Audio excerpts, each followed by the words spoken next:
requinto en armonía febril, bajo los efluvios de ambrosía sutil, un bolero se oye, enamora el canto, tango es un encanto, polka y llámame.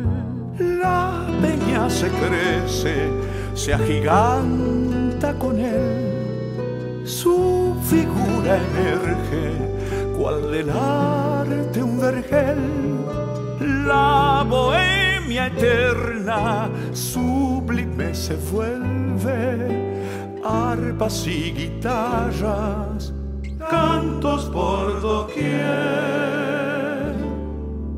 Mas parece que, como quisiera volverse eterna, en este cantar que ya por siempre perdurará. Es como un puñal dentro del alma de la bohemia. La bordona está ronca y más grave como un final.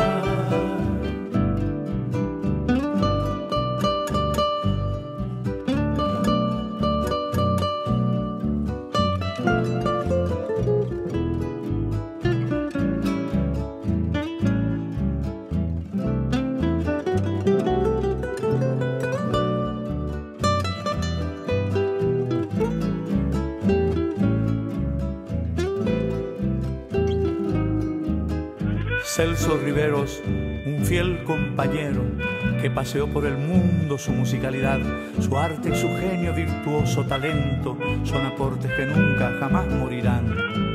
Este homenaje es para un ser especial, bohemio, peñero, requintista sin par, amigo caminante de largos caminos que quiso el destino naciera en este lugar.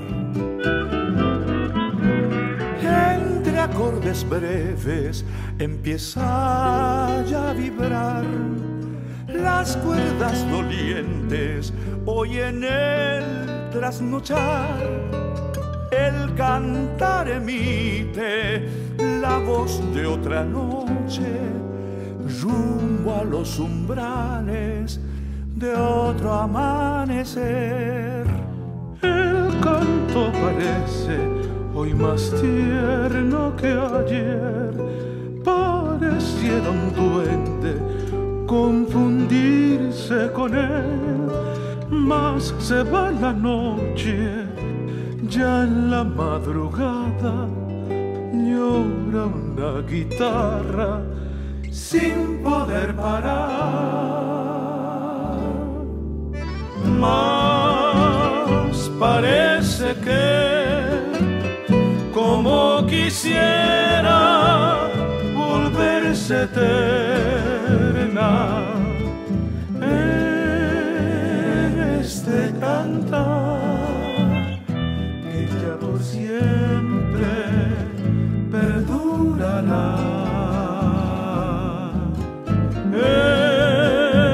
Es como un puñal dentro del alma de la bohemia. La bordona está ronca y más grave como un final. Es amor mi cantar, es bohemia inmortal. Es amor mi cantar, es bohemia inmortal.